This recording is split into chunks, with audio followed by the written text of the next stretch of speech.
Welcome to Story Tales. Please like this video and subscribe to Story Tales. I hope you enjoy the story. Let's begin. Cambria Voss adjusted the fabric samples spread across her kitchen table, each piece precisely aligned. The morning light caught the burgundy silk, revealing its quality weave. Her textile business demanded perfection, and she delivered it every time. The front door burst open without warning. Cambria. Lorelei Mercer stumbled into the kitchen, her face pale and eyes wide. "I need to tell you something." Cambria didn't look up from her samples. "Coffee's fresh." "No, listen to me." Lorelei grabbed Cambria's wrist. "I saw Sterling yesterday, at Park Meadows Mall. He mentioned shopping." Cambria finally raised her eyes. Lorelei's grip trembled against her skin. "He wasn't alone." The words tumbled out fast. "There was a woman. Blonde. They were close. Really close.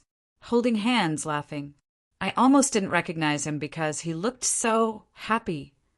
Cambria studied her best friend's face. Lorelei's psychology degree hadn't prepared her for this moment. The woman who usually dissected everyone else's emotions couldn't hide her own guilt. "Are you sure it was him?"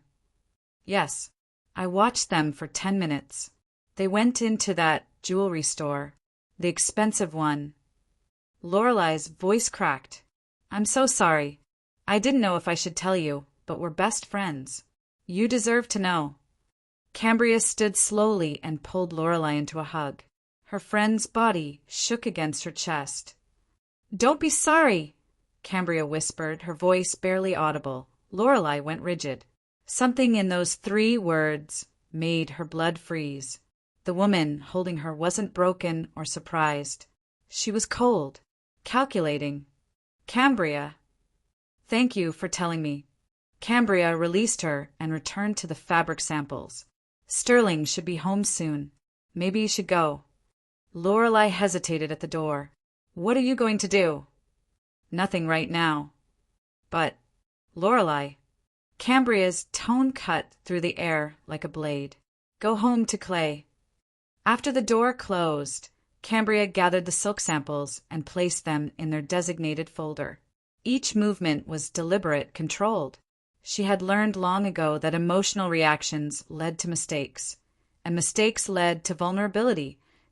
Sterling's car pulled into the driveway 30 minutes later.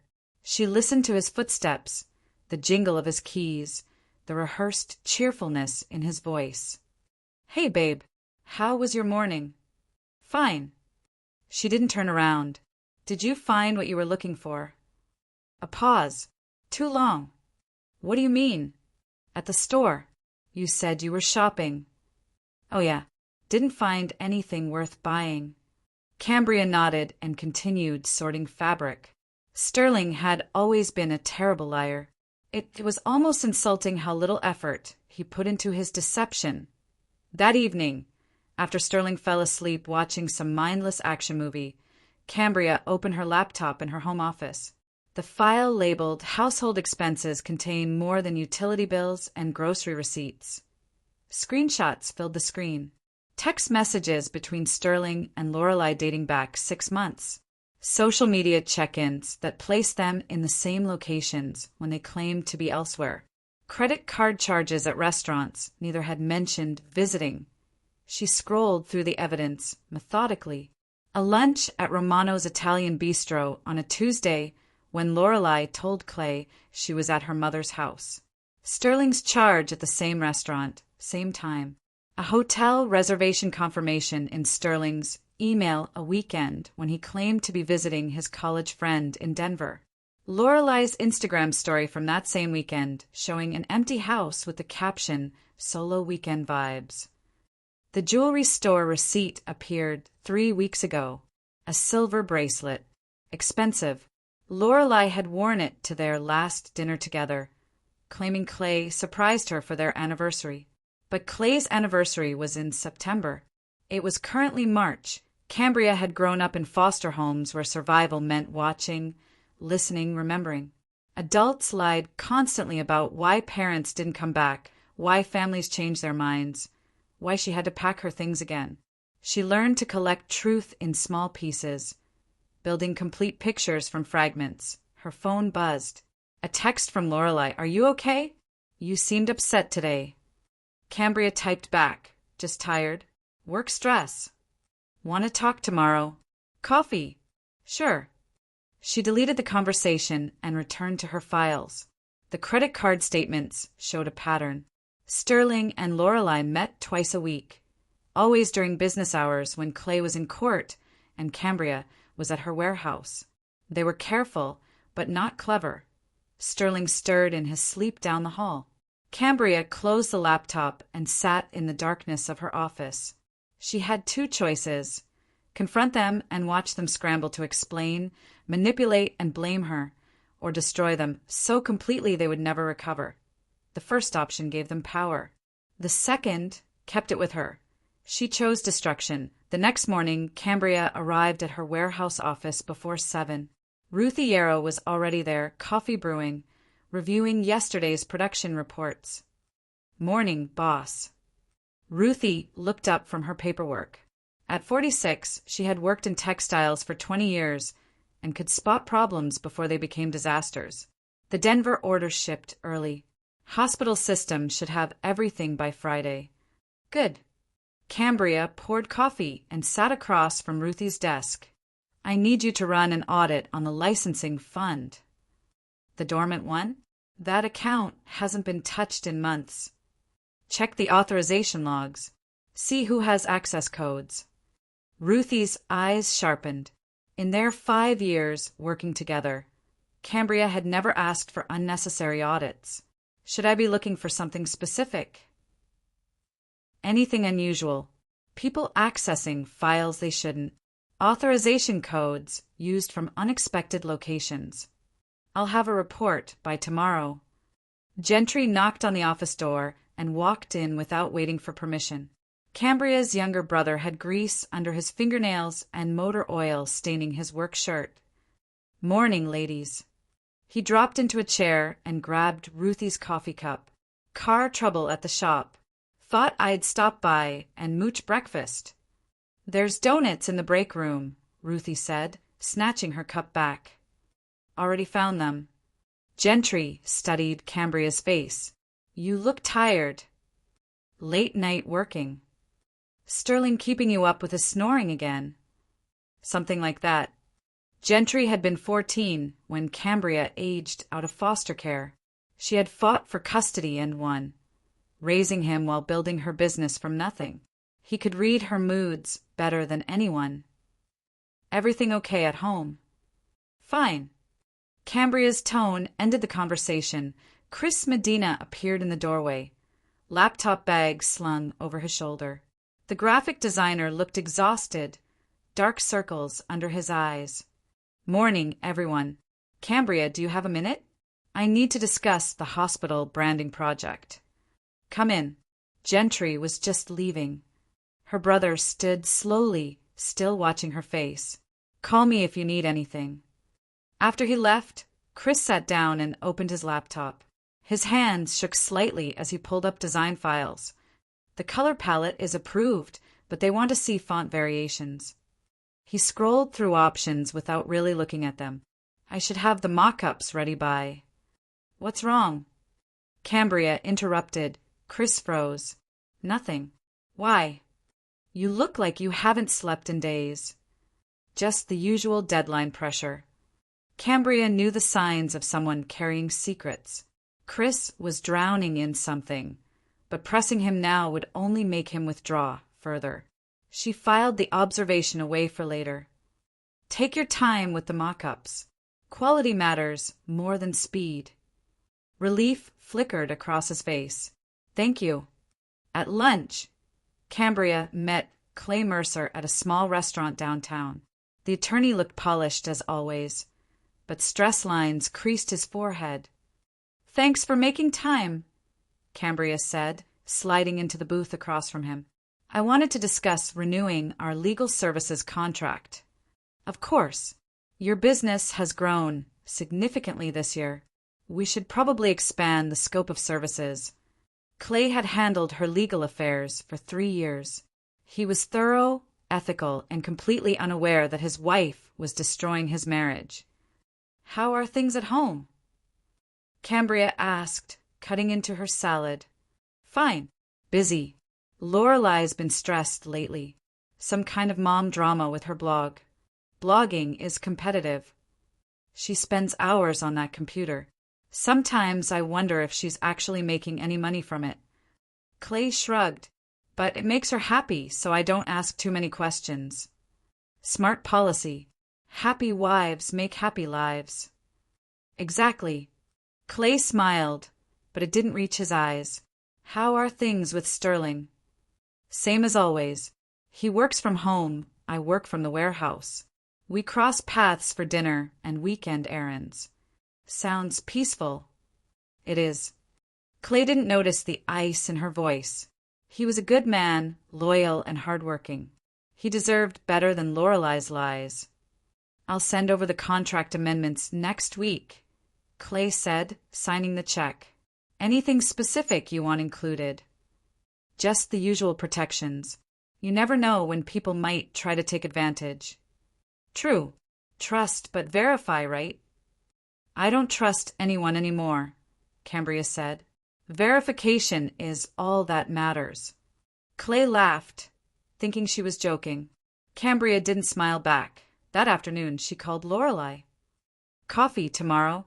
I feel terrible about yesterday. You were trying to help and I was cold." "Of course. I understand. News like that is shocking. Are you going to talk to Sterling?" "Eventually. I need to process everything first." "Take your time. I'm here for whatever you need." Cambria hung up and opened her laptop. By tomorrow, Ruthie would have the audit results. Clay would start questioning the strange charges on his credit cards. And Lorelei would realize that her best friend wasn't a victim. She was a predator who had been watching, waiting, and planning. The real work was about to begin. Ruthie's audit report arrived at 8 the next morning. Cambria read it twice before calling Clay. "I need to see you today. Something's come up with the licensing fund." "What kind of something?" "The kind that requires legal advice." Clay arrived an hour later, reviewing the printed audit as he walked into her office. "Someone accessed the account 3 times in the past month," he said, settling into a chair. "The authorization codes trace back to Sterling's login credentials. He's never been involved with that fund." "No, he hasn't. This is a problem." Clay set the papers down. "The account contains licensing royalties from your previous brand partnerships. Sterling shouldn't have access, and he definitely shouldn't be making transactions."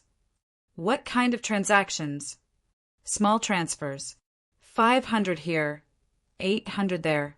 Nothing huge, but—" Clay frowned. "Cambria, this could be considered embezzlement if he's moving money without authorization. What do you recommend?"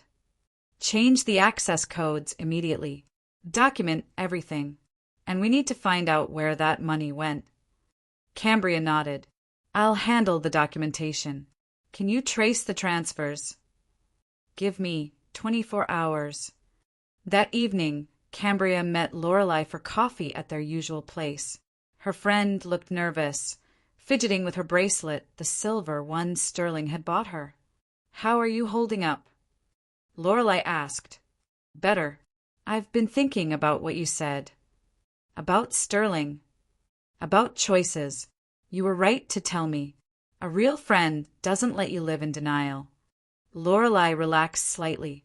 "I was worried you'd be angry with me." "Never. You're the most loyal person I know." The irony tasted bitter on Cambria's tongue, but Lorelei smiled, pleased with the compliment. "Have you decided what to do?"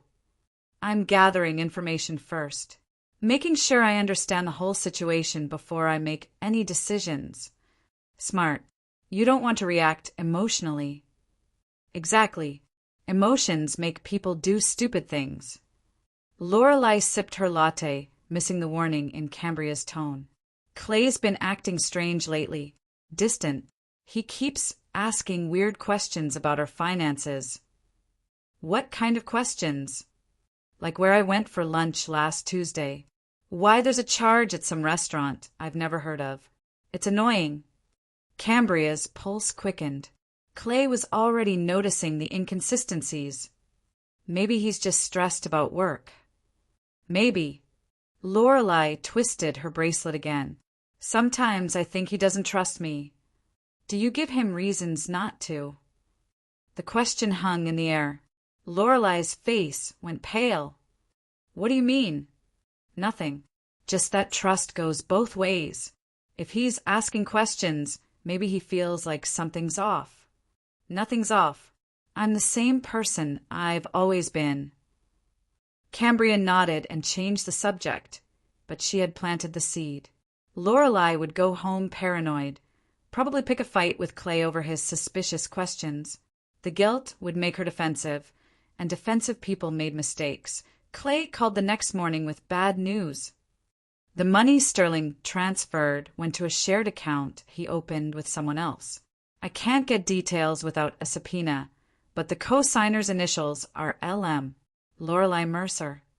They're moving money together. It looks that way. Cambria, this isn't just about Sterling anymore. If Lorelei's involved, she's helping him steal from you. What are my options?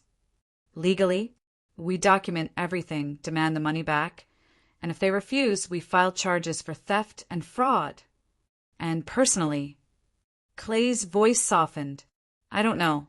This is my wife we're talking about. I need to confront her tonight. Are you sure you're ready for that? No, but I can't pretend I don't know.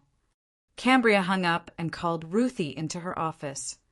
I need you to run a full audit on all company accounts. Every transaction for the past 6 months. Look for any pattern of unusual activity. Should I include the accounts that Sterling has legitimate access to? Especially those. 3 hours later, Ruthie returned with a thick folder. You're not going to like this, she said, dropping the papers on Cambria's desk. Sterling's been using his authorized access to pull small amounts from the operating fund. Always under $1,000, always during lunch hours. How much total? $12,000 over 4 months. Cambria's jaw tightened. $12,000 was enough to fund hotel rooms, expensive dinners, and jewelry for his mistress. Any documentation for these withdrawals? He classified them as vendor payments and office supplies. But I checked with our actual vendors. None of these transactions match real purchases. Print everything. Make 3 copies. That evening, Cambria waited for Sterling to come home. He walked in at 6:30, whistling, completely unaware that his world was about to collapse. "How was your day?" he asked, kissing her cheek. "Productive. Yours?" "Same old. Conference calls and client presentations." "Any interesting clients?" Sterling hesitated. "Not really. Mostly boring corporate stuff." Cambria knew he hadn't had a client call all week. His calendar was linked to their shared tablet, and she had checked it that morning. "I had lunch with Clay today," she said, watching his face. "He mentioned some irregularities in our business accounts." Sterling's expression didn't change, but she caught the slight twitch in his left eye. "What kind of irregularities?" "Unauthorized transactions. Small amounts, but they add up." "Huh, that's weird. You should probably have Ruthie look into it." "I did. She found some interesting patterns." "Like what?" Cambria smiled. "I'm sure it's nothing. Probably just accounting errors." Sterling relaxed, thinking he had dodged the conversation. He had no idea she was playing with him, giving him just enough rope to hang himself. Meanwhile, across town, Clay Mercer was having a very different conversation with his wife. The next morning, Cambria's phone rang at 6 a.m.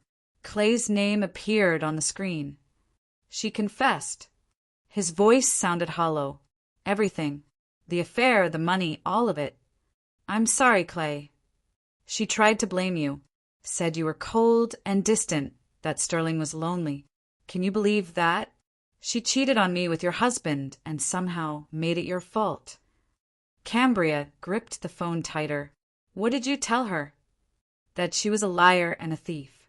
That she had 24 hours to move out. Where will she go? Her mother's, I guess. I don't care. I can't look at her anymore. And the money? She claims it was Sterling's idea. Said he needed it for some investment opportunity, and she was just helping him access it. Do you believe her? I don't believe anything she says anymore. After Clay hung up, Cambria got dressed and drove to work. The next phase of her plan was already in motion. At her desk, she opened her computer and began typing. The first email went to the Fort Collins Parenting Network, a local moms group where Lorelai was an active member. The message included screenshots of blog posts from Lorelai's website alongside original articles from parenting magazines. The plagiarized content was obvious once someone looked for it. The second email went to the administrator of the local Business Women's Network, where Lorelai had recently applied for a featured blogger position. This email contained more evidence of stolen content, along with documentation of the financial fraud.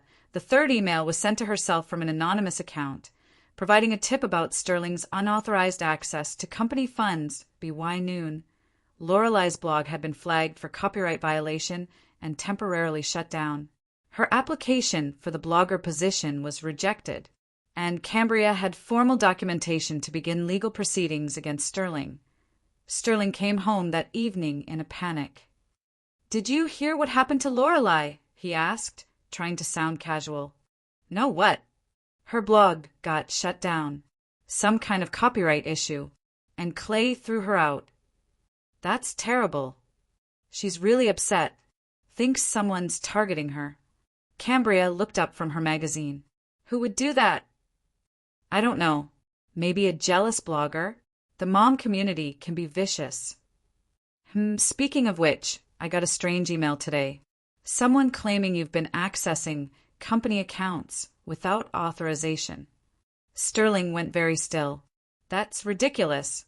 "I know, but I have to investigate any claims about financial misconduct, legal liability, and all that." "Of course. Do whatever you need to do." "I will." That night, after Sterling fell asleep, Cambria's phone buzzed with a text from Lorelai. "I know you're behind this." Cambria deleted the message without responding. The next morning brought a call from Clay. "Lorelai wants to meet with you. She thinks you can somehow fix this mess." "What did you tell her?"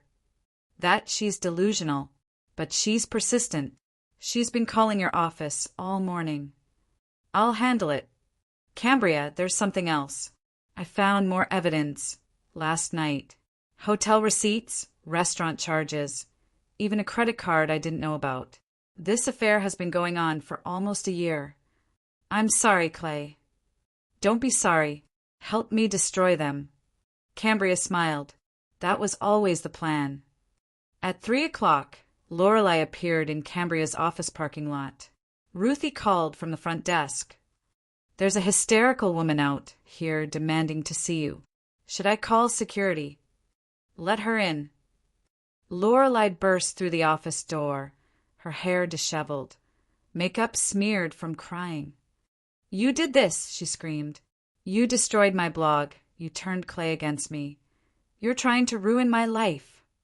Cambria stayed, seated behind her desk, calm as ice. "I have no idea what you're talking about." "Stop lying. I know you found out about Sterling and me, but this is insane. We're friends. We're friends. You can't just destroy people because you're hurt." Cambria stood slowly, her eyes never leaving Lorelai's face.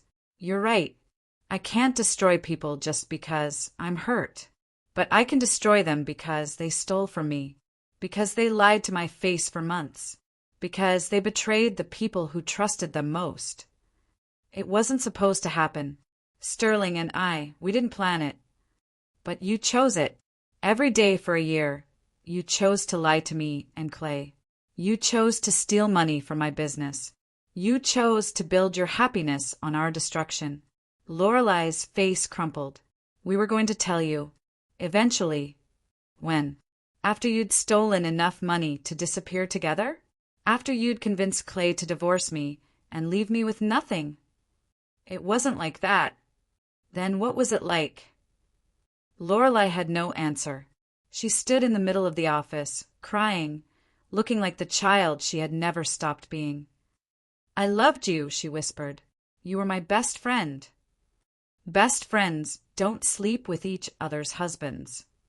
"Please, can't we work this out? Can't you forgive me?" Cambria walked around her desk and stood directly in front of Lorelei.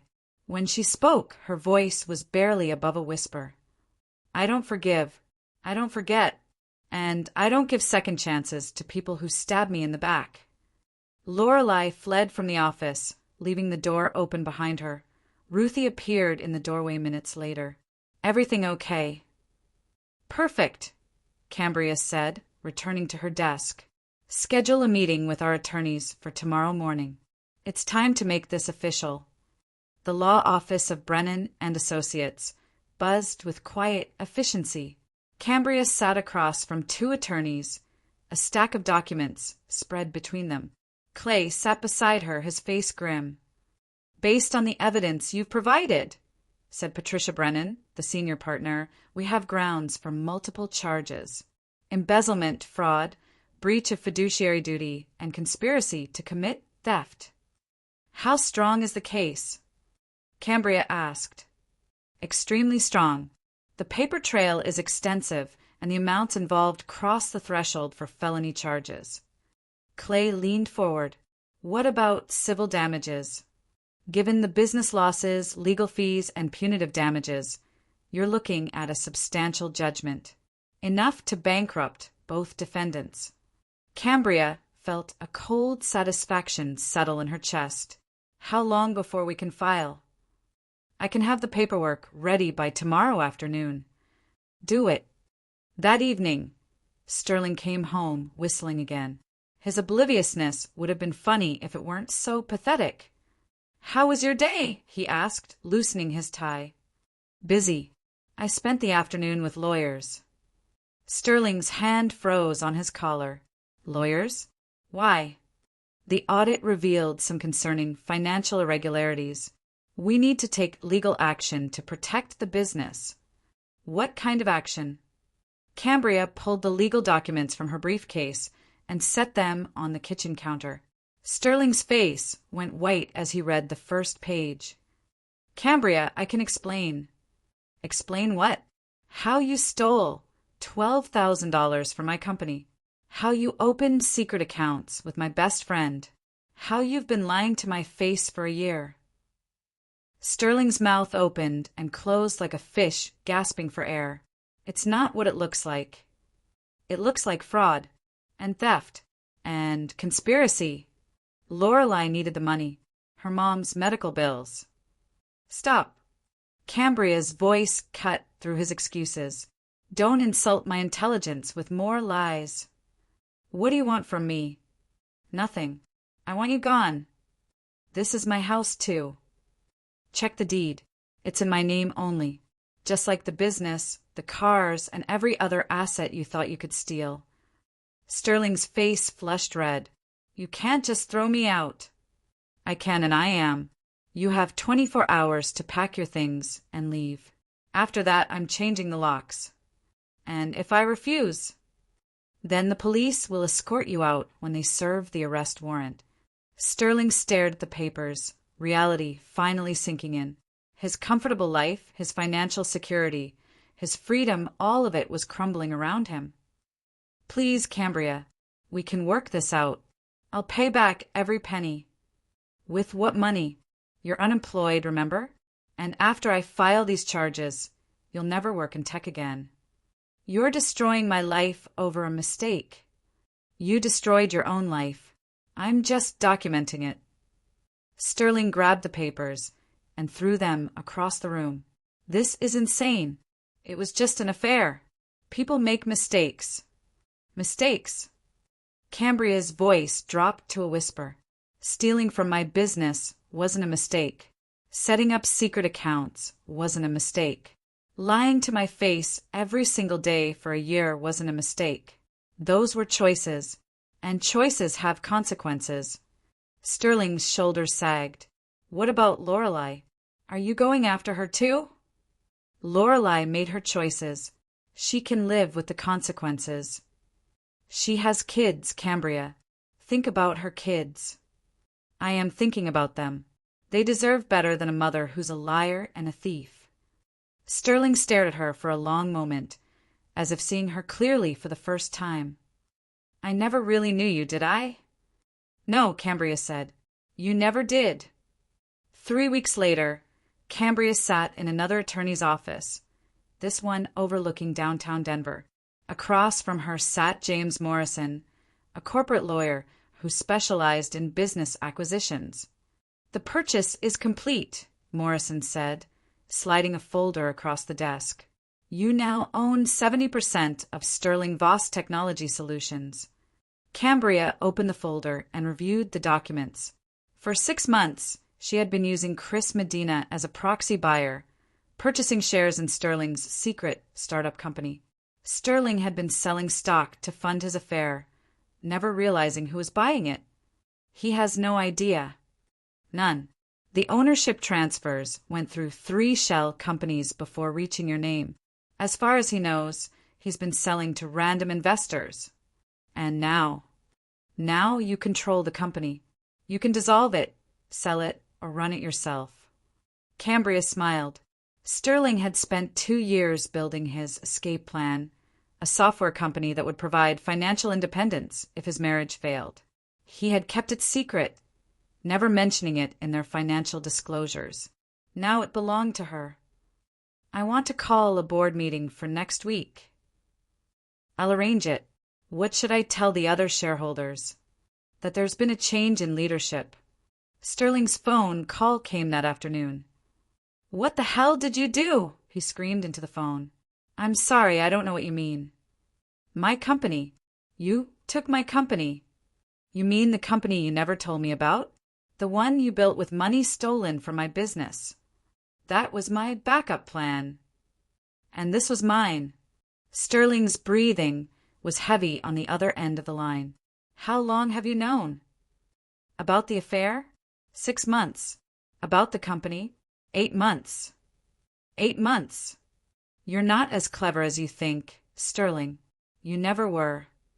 This is illegal. I'll sue you. With what money? And which lawyer?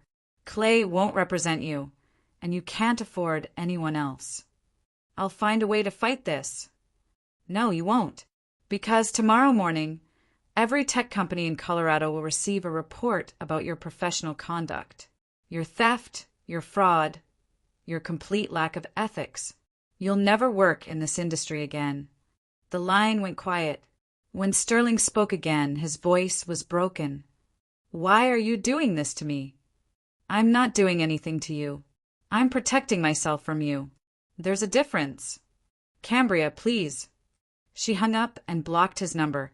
That evening, Chris knocked on her office door. He looked healthier than he had in weeks, the dark circles gone from under his eyes. I wanted to thank you again, he said, sitting across from her desk.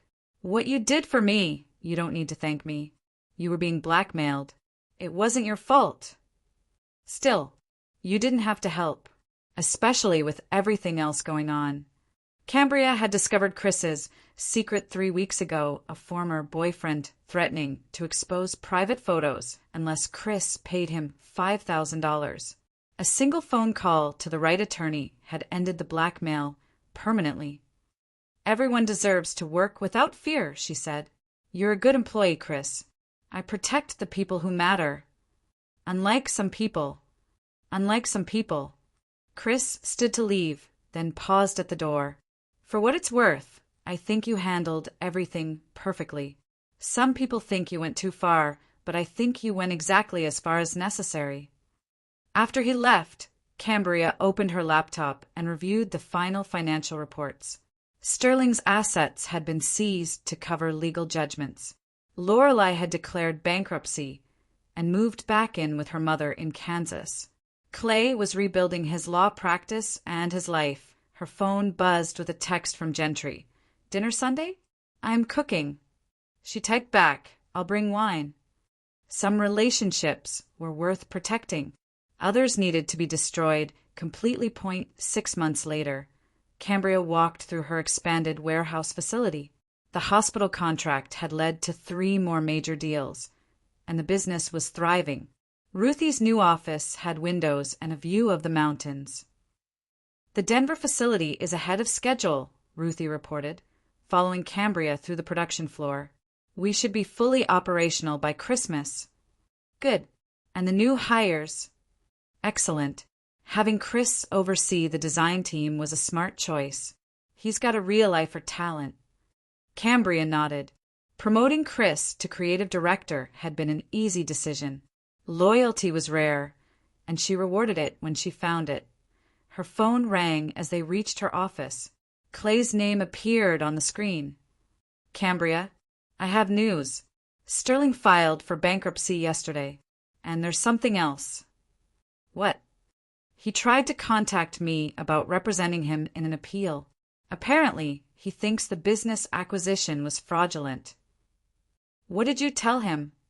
"That I'd rather represent a rabid dog." Cambria smiled. "Anything else?" "Lorelei called me last week. She's working at a grocery store in Kansas, living with her mother. She wanted to know if there was any chance of reconciliation, and I told her that ship had sailed and sunk. Then I hung up." "How are you doing, Clay?" "Better.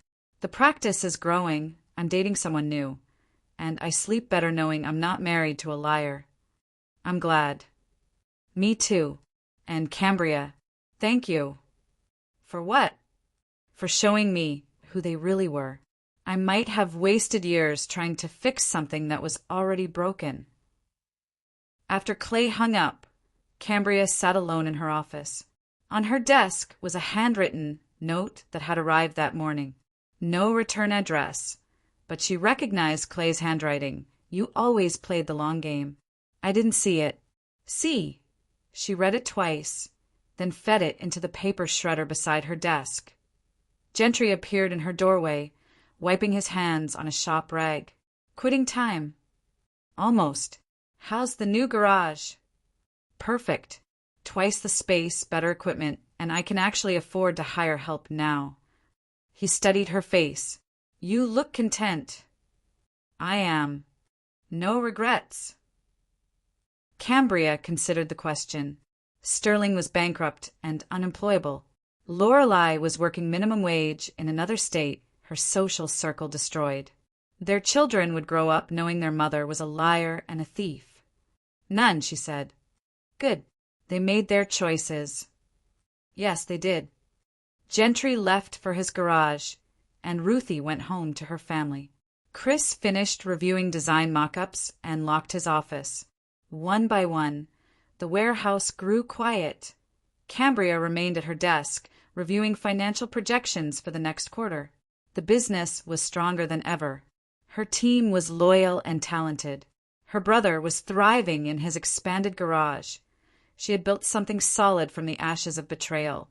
Her phone buzzed with a final text of the day from an unknown number. "I'm sorry. Please forgive me. L." Cambria deleted the message without reading it completely. She had learned long ago that some bridges were meant to burn, and some people were meant to stay in the past. She gathered her things and walked to the parking lot. The Colorado sunset painted the mountains orange and gold. Beautiful and untouchable. A tea home. She poured a glass of wine and sat on her porch, watching the city lights flicker to life below.